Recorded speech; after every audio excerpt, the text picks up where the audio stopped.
저는 오늘 여러분들과 함께 우리가 이뤄서는 안 될 것들이란 제목으로 은혜를 나누고자 합니다. 금년 7, 8월은 태풍 셀마우를 위시해서 근년에 보지 못한 대폭우와 홍수의 재해가 일어난 해인 것입니다. 기상대에서 발표한 바에 의하면 금년 7, 8월에 쏟아진 비는 보통 1년 동안 내리는 강우량에 맞먹는다고 말하고 있습니다. 그 피해만도 물경 5천억 원 이상이며 인명의 피해도 막대했습니다.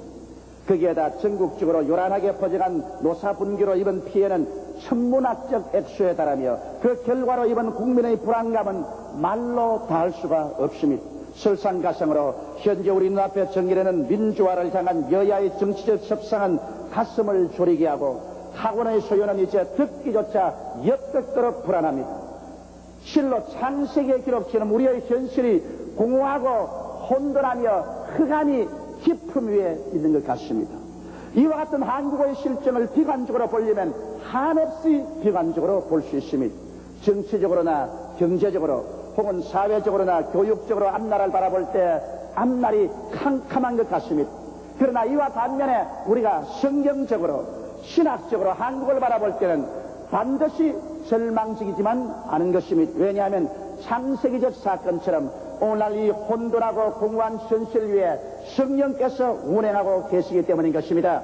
여러분 창세기에 보십시오. 땅이 공허하고 혼돈하며 흑암이 깊음 위에 있을 때 하나님의 신이 수면에 운행했었습니다. 그 결과는 어떤 것이었습니까? 흑암은 사라지고 광명이 다가왔습니다. 혼돈은 사라지고 궁창이 나타나셨습니다.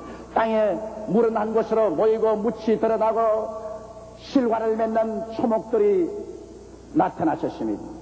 해와 달과 별들이 나타나서 찬란히 궁창을 비추었습니다. 궁중에는 새들이 나르고 물에는 고기들이 무리를 지어 놀고 땅 위에는 곤충과 모든 짐승들이 뛰놀고 결국에는 하나님의 형상과 모양대로 지은 사람 아담 하와가 일어나서 이 세상을 다스리게 만드신 것입니다. 이와 같이 하나님의 성령께서 운행하시면 흑암은 광명으로, 무질서는 질서로, 죽음은 생명으로, 저주는 축복으로 변하던 사실을 우리는 잘 알고 있는 것입니다. 오늘 그러면 우리 한국 땅에 혼돈하고 공허하며 흑암이 깊음 위에 있지만은 그러나 그와 반면에 하나님의 성령이 이 땅에 운행하고 계시다는 사실을 우리는 알아야만 되는 것입니다. 왜냐하면 여러분 선교 역사 100년에 1천만의 성도가 생겨난 것은 오늘날 선교 역사에는 없습니다. 오늘 우리 한국교회 1천만의 성도가 모여서 하나님께 찬미하고 기도하고 있습니다. 이는 성령으로 말미암지 않고 여러분 어찌 1천만이 예수를 믿을 수 있습니까? 성경은 말씀하기를 성령으로 말미암지 않고는 예수 그리스도를 주라고 부를 수 없다고 말하셨습니다. 아버지께서 내게 오게 하지 아니하시면 내게 올 자가 없나니라고 말씀하셨습니다. 그러므로 1천만 성도가 주를 고백하고 있다는 것은 성령께서 우리 대한민국 백성 위에 운행하고 계시다는 사실인 것입니다. 여러분 한국에 이 많은 교회들, 이 많은 성도들이 있는 이상 이것은 성령의 열매요 하나님의 성령께서 우리 조국과 민족에 역사하고 계시다는 사실인 것입니다. 그러므로 이 시점에서 한국의 소망은 바로 한국의 성도에 계시며 한국 교회에 있다는 사실을 아무리 강조해도 모자랄 것 같습니다. 이때 교회가 이 사회에 앞장서서 지켜야 할 사항을 우리는 살펴보고 교회가 이제는 이 민족을 앞장서서 인도에 나가지 아니하면 안 됩니다. 언제까지나 우리 교회가 뒷전에 서 있을 수는 없습니다. 우리의 사회가 혼돈하고 공허하며 흑암이 깊음이 있을 때 하나님의 성령께서 창조의 역사를 베푼 것처럼 오늘날 하나님의 성령은 우리 교회를 통해서 역사하십니다. 오늘 성도들을 통해서 역사하는 것입니다.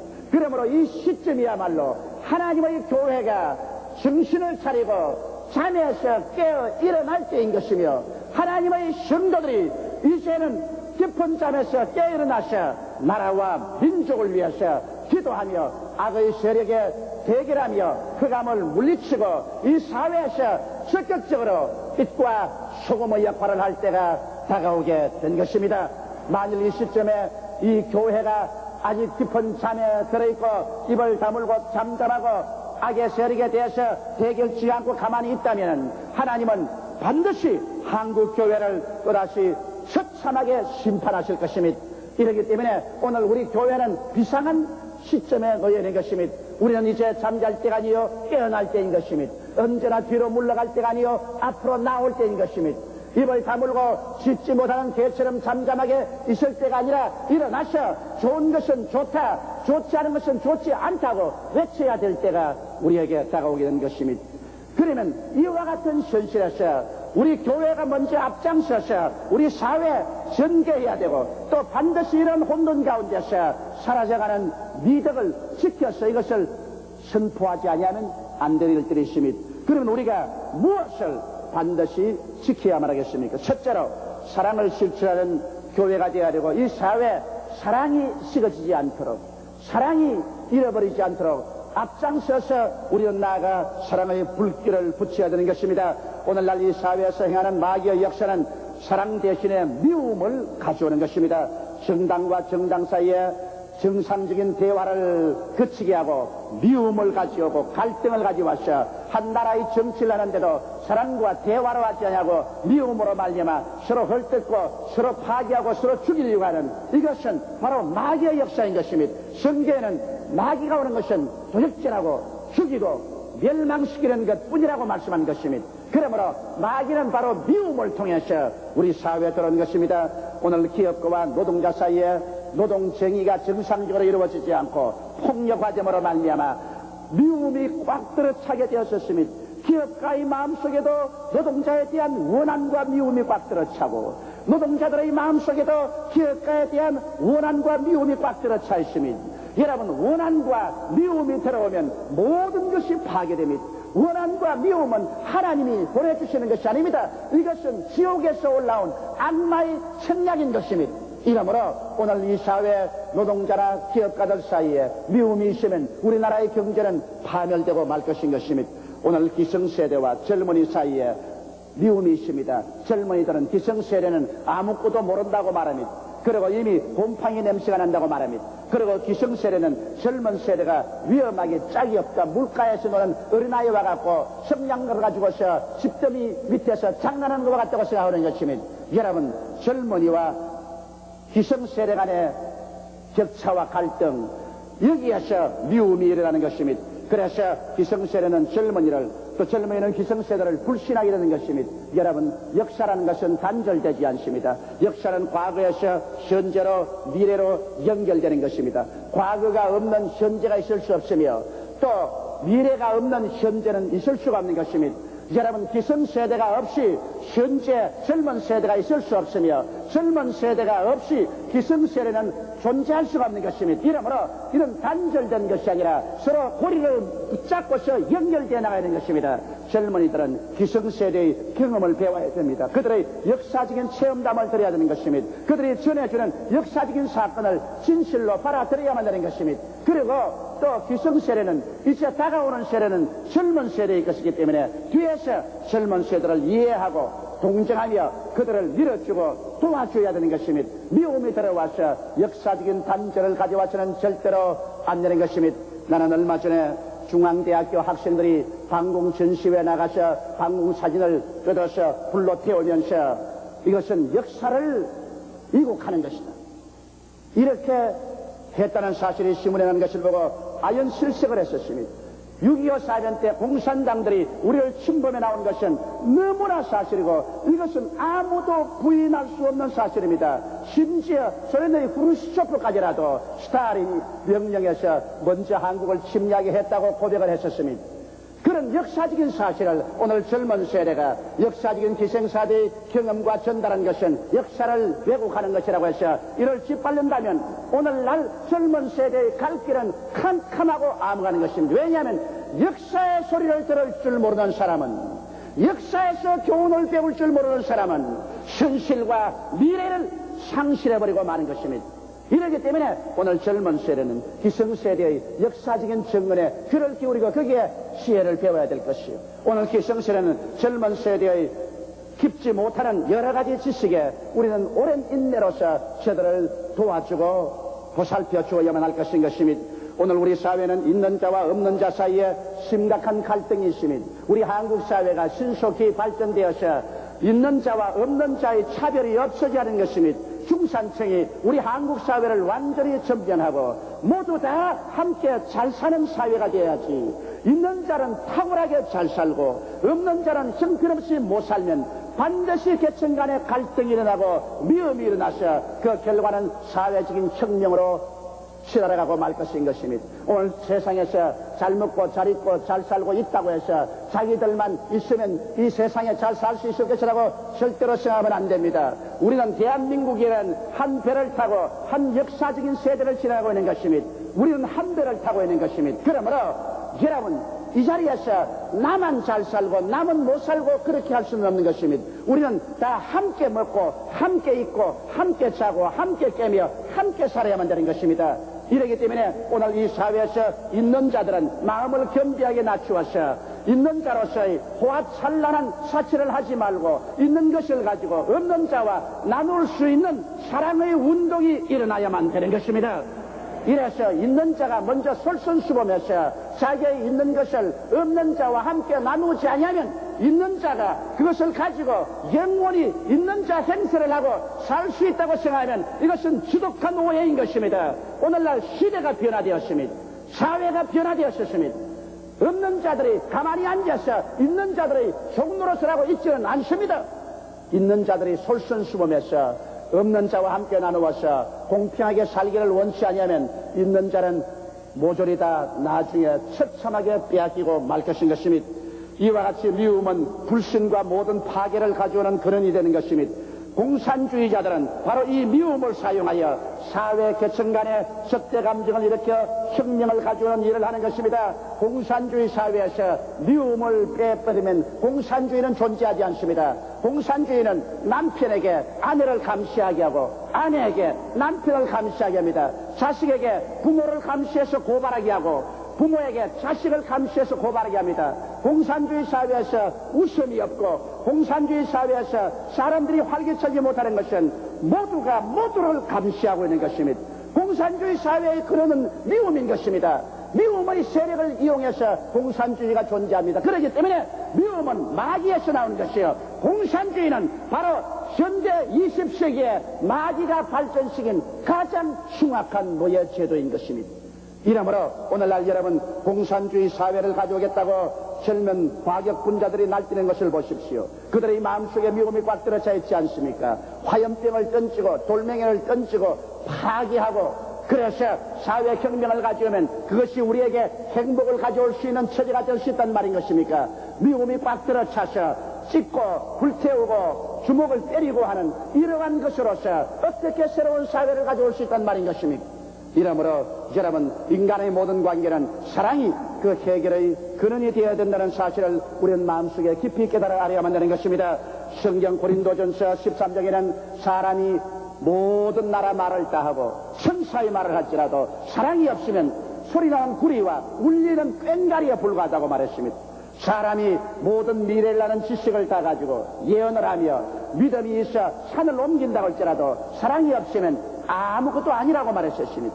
사람이 자기 있는 것으로 다 나누어주고 자기 몸을 불사르는 데까지 내어줄지라도 사랑이 없으면 아무 유익이 없다고 말하고 있는 것입니다.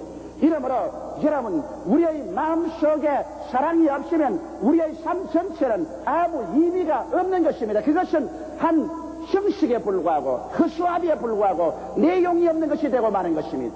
이러므로 이 우주에서 가장 중요한 것은 사랑입니다. 왜냐하면 성경은 말씀하기를 하나님은 사랑이시라고 말씀하고 계신 것입니다. 이렇기 때문에 하나님이 온 우주 삶의 근본적인 존재라면 하나님이 우리의 뿌리라면 우리가 우리의 뿌리에 하나님이 사랑인 것인데 이 사랑을 우리가 실천하지 않는다면 우리의 사회는 아무 의미가 없게 되어버리고 마는 것입니다. 우리는 어떻게 사랑할까요? 사랑이라는 것은 마음을 다하고 뜻을 다하고 정성을 다하고 목숨을 다하여 주 하나님을 사랑해야 되는 것입니다. 여러분 하나님을 사랑하지 아니하면 우리의 삶이 아무런 의미가 없습니다. 기초 없는 집이 무너질 수밖에 없지요. 뿌리 없는 나무가 풍랑이 불면 뽑혀 나가버리지요. 우리 인생은 하나님께로부터 지음을 받았기 때문에 하나님이 우리의 삶의 기초요 뿌리인 것입니다. 그러므로 하나님을 든든히 붙잡고 하나님께 전적으로 의지하지 않고 사는 것은 인생이 아무리 부귀영화 공명을 다 이루었다 할지라도 이것은 물거품을 쥐는 것이요, 이것은 아무 의미가 없는 것입니다. 여러분, 그러므로 우리는 온 심령을 다하여 우리 하나님을 사랑하고 하나님께 우리가 기초를 두고 하나님께 뿌리를 두어야 되는 것입니다. 이러지 아니하면 인간은 존귀하나 멸망하는 짐승과 같은 것입니다. 오직 하나님만이 여러분과 나의 삶의 목적이 되고 가치가 되고 의미가 되고 희망이 되고 미래가 되는 것입니다. 그뿐 아니라 성경은 말씀하기를 내 이웃을 내 몸처럼 사랑하라고 말한 것입니다. 여러분, 사랑이라는 것은 감정적으로 북받쳐 올라와서 사랑하는 것이 아닙니다. 사랑이라는 것은 하나님께서 명령하신 의무인 것입니다. 그러므로 내 이웃을 생각할 때 언제나 내가 나를 사랑하는 그와 같은 심정으로 이웃을 사랑하라는 것입니다. 사람들이 내게 해주기를 원하는 그와 같은 것을 이웃에게 해주라는 것입니다. 사랑이라는 것은 여러분과 나에게 심각한 마음의 결심으로 노력을 해야 되는 것입니다. 이웃을 언제나 대할 때 내가 나를 사랑하는 것처럼 이웃을 사랑하는 것입니다. 사람들은 태어날 때부터 본능적으로 자기를 사랑할 줄 압니다. 자기를 미워하는 자는 자살을 부를 수밖에 없습니다. 사람은 모두 다 자기를 사랑할 줄 아는데 자기를 사랑하는 그 사랑을 가지고서 이웃을 사랑하기로 결심한다면 우리의 사회에 거대한 변화가 다가오게 될 것입니다. 자기를 사랑하는 그 사랑으로 남편이 아내를 사랑하고 아내가 자기를 사랑하는 그 사랑으로 남편을 사랑한다면 그 두 사람이 모든 일에 이해하고 동정하고 하나가 될 수 있습니다. 자기를 사랑하는 마음으로 자식을 사랑하고 자식들이 자기를 사랑하는 마음으로 부모를 사랑한다면 부자간에 얼마나 화목이 있겠습니까? 이와 같이 우리의 사회생활에서 언제나 우리가 이웃을 생각할 때 내가 저 처지에 있어서 사랑받기를 원하는 만큼 내가 그를 사랑해 줘야 되겠다고 생각한다면 우리의 운명과 생활은 변화되고 말 것인 것입니다. 그러나 사랑은 우리가 사랑을 체험해야 사랑할 수 있습니다. 전혀 사랑을 체험하지 못한 사람은 사랑을 받을 줄도 모르고 사랑을 줄 줄도 모릅니다. 그렇기 때문에 하나님이 우리를 사랑하신 그 사랑을 우리가 먼저 체험해야 됩니다. 하나님이 세상을 이처럼 사랑하사 독생자를 주셨으니 누구든지 저를 믿으면 멸망하지 않고 영생을 얻으리라. 우리가 먼저 하나님을 사랑하는 것이 아니라 하나님이 우리를 먼저 사랑하시느니라고 성경은 말하고 있는 것입니다. 예수 그리스도 안에서 하나님이 베풀어 주신 그 견줄 데 없는 증명된 사랑, 이 사랑을 내가 받아들일 때 하나님 앞에서 내 가슴이 뜨거워지고 내 마음이 녹아지는 것입니다. 이처럼 하나님의 사랑을 받았으므로 우리는 사랑의 부채를 입게 되는 것입니다. 내가 하나님께 사랑을 받은 것처럼 나도 내 이웃을 사랑해야만 되겠다. 이와 같은 마음의 부채를 얻게 되는 것입니다. 이와 같은 사랑의 체험이 여러분께서 이웃을 사랑할 수 있는 사랑의 원천이 되어주는 것입니다. 오늘날 우리 한국에 필요한 것은 어떠한 정치적인 혁명보다도 사랑의 혁명이 필요한 것입니다. 우리 한국에 사랑의 혁명이 일어나지 아니하면 한국에 어떠한 민주주의적인 좋은 정치 철학이나 제도를 가져와도 이것은 아무런 의미가 없게 되는 것입니다. 진실로 우리가 잘 살 수 있는 사회와 국가가 되는 것은 사랑의 위대한 혁명이 이 땅에 일어나야만 되는 것입니다.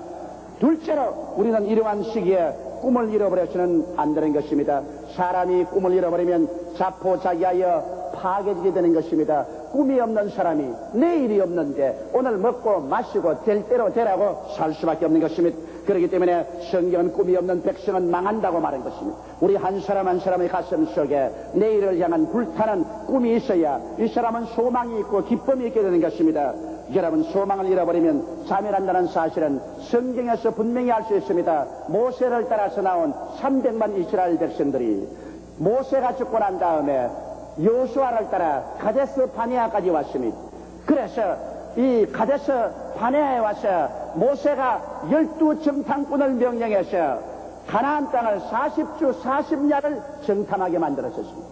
12정탐꾼이 돌아와서 잔뜩 기다리고 있는 이스라엘 백성들 앞에서 보고할 때 그중에 10명의 정탐꾼은 굉장히 비관적인 보고를 냈었습니다. 자기들이 가나안 땅에 가보니 그 땅은 과연 성이 높고 골은 깊고 그 땅은 거민을 삼키는 땅이고 그곳에 사는 사람들은 모두 다 네피림의 후손 아낙 자손들이라 키가 장대하고 우리가 비교하니 우리는 여치새끼 같더라. 우리는 들어가면 반드시 패하고 우리 처자들은 포로로 잡힐 것이라고 말했었습니다. 처참하게 부정적인 보고를 냈습니다. 이 말을 듣자 모든 백성들의 가슴 속에서 꿈이 사라져버렸습니다. 그들은 희망을 잃어버렸습니다. 낙심했었습니다. 그들은 두 다리를 뻗고 땅을 치며 울고, 그리고 한 장관을 세워 애굽으로 돌아가자고 말했었습니다. 여호수아와 갈렙이 일어나서 백성들의 마음을 안도해서 그렇지 않다. 그 땅에는 과연 젖과 꿀이 흐르고 있더라. 우리는 하나님의 약속이 우리와 같이 있다. 그러므로 우리가 들어가서 그 땅을 능히 점령할 수 있다고 말하자 백성들이 돌을 들어서 그 두 사람을 쳐서 죽이려고 했는 것입니다. 그럴 때 하나님의 영광이 나타나서 이 이스라엘 백성들을 모두 회진시켜 광야로 돌렸었습니다. 그들은 광야로 들어가서 40년 동안 광야에서 방황하다가 첫 세례는 한 사람도 남김없이 다 죽고, 그 다음 세례가 여호수아와 갈렙을 따라서 젖과 꿀이 흐르는 가나안 땅에 들어가게 된 것입니다. 우리 하나님께서는 꿈을 잃은 사람을 붙잡고서 일하지는 않습니다. 꿈을 잃고 희망을 잃어버린 사람들은 우리 하나님께서 광야로 데려가서 그 사람들이 다 멸하도록 기다리는 것입니다. 이러기 때문에 오늘날도 여러분과 내가 어떠한 역경에 처할지라도 자포자기하지 말아야 되는 것입니다. 하나님은 스스로 돕는 자를 돕습니다. 자기 스스로가 꿈을 포기한 사람을 하나님께서는 도와주지 않습니다. 이렇기 때문에 우리 현실에서 정치인이나 기업가나 학생들이 꿈으로 현실을 극복해야만 하는 것입니다. 성경에 보십시오. 아브라함은 나이 75세가 되었을 때 하나님께로부터 새로운 땅에 가서 새 나라를 세울 꿈을 얻고 난 다음에 꿈이 그 나이도 극복하고 그 어려운 환경도 극복하고 일어나서 그는 가나안 땅으로 가서 유대인의 조상이 되게 만드는 것입니다. 모세는 나이 80이 되었는데 80에 그는 하나님께로부터 꿈을 얻었었습니다. 이래서 하나님께서 모세에게 지팡이 하나 짚고 애굽으로 건너가서 300만 이스라엘을 구출하라고 말씀하셨습니다. 그가 하나님께로부터 꿈을 얻자마자 80노구를 그는 극복할 수 있었습니다. 그는 군대도 없고 자금도 없었지만은 그러나 이 모든 어려움을 극복하고 나아가서 바로에게서 믿음으로 이스라엘 300만 백성을 구출해낼 수가 있었던 것입니다. 이러므로 하나님께서 붙들어 주시는 사람들은 그 생활 환경에서 연세로서나 환경으로 억센 어려움이 있을지라도 꿈을 주심으로 그것을 극복할 수가 있은 것입니다. 여러분, 오늘 성경은 말씀하기를 말세 모든 사람들에게 하나님이 성령을 부어주시다 하겠습니다. 모든 육체에게 성령을 불어주어서 너희 젊은이들은 환상을, 늙은이들은 꿈을 꾸겠다고 말씀한 것입니다. 우리가 환상과 꿈을 가슴속에 가지고 있는 이상 우리들은 절대로 망하지 아니할 것입니다.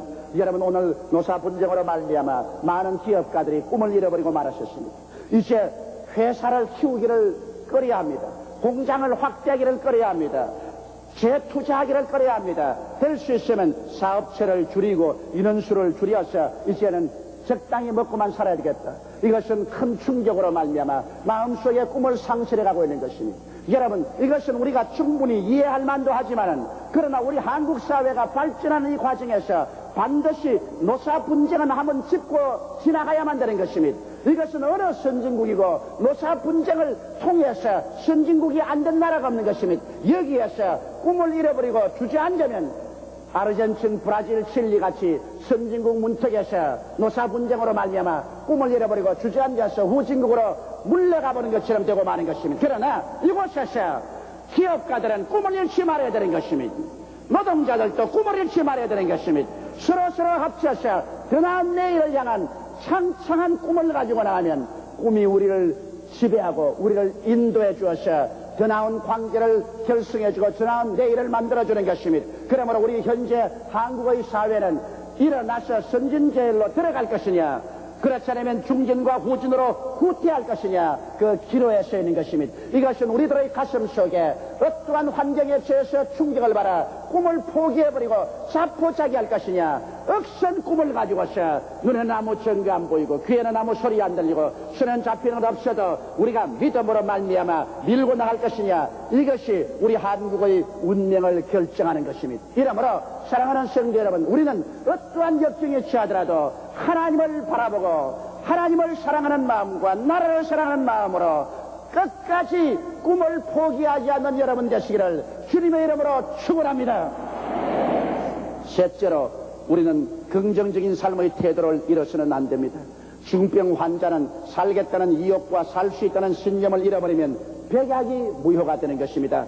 부정적인 마음의 안경을 끼고 세상을 보면 모든 것이 비관적으로 보입니다. 내가 잘 아는 성도 한 분 있는데 이분은 태어날 때부터 부정적으로 보도록 태어난 분인 것입니다. 내가 그렇게 긍정적인 설교를 했건만은 그 설교는 한 축기로 들어서 한 축기로 다 나가버리고 맙니다. 그 마음에는 완전히 부정적인 색깔을 띠고 있는 것입니다. 그분을 내가 안 지 한 20년 전인데 20년 동안 내가 만났을 때 언제나 이 나라 망한다고 그랬지 흥한다는 말 못 들었었습니다. 이 사회가 망하고 이 나라가 망하고 이 정부가 망하고 우리 온 국민들은 도탄에 빠질 것이라고 20년 동안 늘 그렇게 말했지만은 20년 동안 이 나라는 망하지도 아니하고 백성들이 도탄에 빠지지도 아니하고 우리나라는 계속 발전하고 우리는 영혼이 잘됨같이 범사에 잘되며 강건해져 오는 것을 보았었습니다. 이러므로 여러분 일단 부정적인 안경을 쓰고 보면 온 눈에 보이는 것은 부정적인 것밖에 안 보이는 것입니다. 파란 안경은 천지를 파랗게 보이게 하고 빨간 안경은 천지를 빨갛게 보게 하는 것입니다. 그러므로 오늘 여러분 우리는 어떤 안경을 써야 될까요? 예수 그리스도의 십자가의 안경을 써야만 되는 것입니다. 예수 믿는 사람은 십자가 안경을 벗어버리면 보통 사람이 되어버리고 맙니다. 이러므로 예수 믿는 사람이 언제나 십자가 안경을 끼고서 사물을 바라보는 것입니다. 십자가 안경은 어떤 안경일까요? 십자가 안경을 끼고 죄를 바라보면 죄만 보이는 것이 아니라 용서하는 예수 그리스도의 보혈이 보이는 것입니다. 그러므로 죄가 있으면 그곳에 용서하는 보혈이 있기 때문에 회개하고 보혈을 믿으면 용서받고 이롭게 되므로 얼마나 긍정적인 것입니까? 십자가의 안경을 끼고 보면 이 세상이 모든 혼돈하고 공허하며 흑암이 깊음에 있는 건 보이지만은 십자가 안경을 통해서 보면은 그곳에 성령이 역사하는 것이 보이는 것입니다. 할렐루야. 그래서 아무리 공허하고 혼돈하며 흑암이 깊음에 있어도 성령이 역사하는 것이 십자가의 안경을 통해서 보이기 때문에 우리 믿음으로 담대하게 나갈 수 있고 성령께서는 어두움을 빛으로 혼돈을 질서로 죽음을 생명으로 저주를 축복으로 변화시키는 역사를 베푸는 것입니다.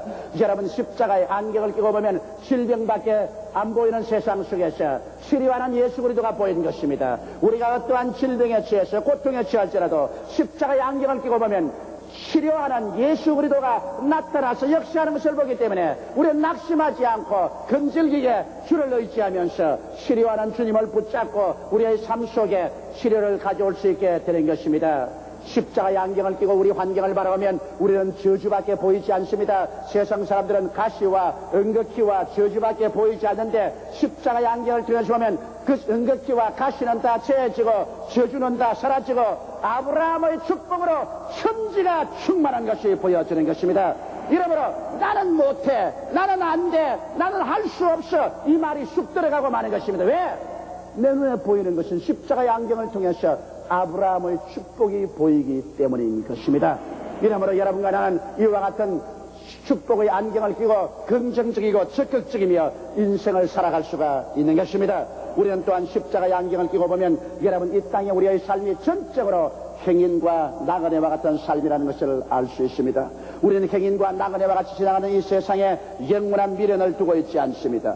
십자가의 안경을 끼고 보면 하나님이 예비하신 새하늘과 새 땅과 새 예루살렘이 내 눈앞에 환하게 보입니다. 내가 영원히 들어가서 살 새하늘과 새 땅과 새 예루살렘이 보이는데 이 썩어지고 더러워지고 쇠해질 현실에 붙잡혀서 여기에서 울고 웃고 이 자리에서 살려고 하지는 아니할 것입니다. 이러므로 십자가 안경을 끼고 보면은 여러분 우리의 전 세계가 완전히 새롭게 보이는 것입니다. 긍정적인 태도는 굳건한 신앙을 가져오게 되고 오직 하나님에 대한 확실한 신앙이 운명과 환경을 지배하고 새로운 삶을 시작할 수 있는 것입니다. 그러므로 오늘날 우리 대한민국이 필요한 것은 우리 4천만 동포가 모두 다 예수를 믿고 십자가 안경으로 갈아 끼는 것입니다. 세상에 태어날 때부터 끼고 있는 그 저주의 안경을 벗어버리고 십자가 안경으로 바꾸어 끼어서 모든 사물을 오중복음과 삼박자 축복을 통해서 보게 되시기를 주님의 이름으로 축원합니다. 우리 한국은 지금 거대한 역사적인 변혁기에 들어와 있습니다. 우리 국민들은 너나 할 것 없이 모두 다 힘을 합하여 위대한 조국 건설을 해야만 하는 것입니다. 이때 우리들은 인간으로서 감당하기 어려운 많은 시련에 부딪힙니다. 이 시련들을 이길 수 있는 마음의 자원이 곧 그리스도 안에서 사랑을 가지는 것이며 꿈을 가지는 것이며 신념을 가지는 것입니다. 만일 우리의 가슴 속에 사랑이 사라지고 꿈이 사라지고 신념이 사라지면 다가오는 무서운 시련과 폭풍을 이겨나갈 자원이 없게 되는 것입니다. 그러나 사랑과 꿈과 신념이 있는 이상 우리는 어떠한 역경도 모르다 우리의 밥으로 변화시키고 우리의 내일을 아름다운 창조로 변화시키게 될 것입니다. 우리 다 같이 고개 숙여 기도드리십시다. 전능하시고 거룩하신 우리 아버지 하나님이시여, 우리 대한민국은 5천년 역사 중에서 가장 크나큰 변혁기에 들어와 있습니다. 진실로 우리가 역사상 아직 보지 못한 민주화라는 길을 걸어가고 있습니다. 이러한 시점에서 원수 마귀는 우리 사회 가운데 들어와서 사랑 대신에 미움으로 온 사회에 펼쳐놓으려고 합니다. 꿈을 짓밟아버리고 절망적으로 만들려고 합니다. 사람들의 마음속에 공포감을 넣어주어서 신념을 빼앗아가고 부정적인 태도로 채워놓으려고 합니다. 그래서 우리 사회로 하여금 침몰되게 하려고 하고 있습니다. 아버지의 악한 마귀, 이 악한 공산주의, 이러한 것들이 우리에게 감히 들어오지 못하도록 우리는 예수 그리스도 안에서 줄기차게 사랑과 꿈과 긍정적인 믿음의 태도를 가지고 나아가게 도와 주시옵소서. 예수님 이름 받들어 기도드리옵나이다. 아멘.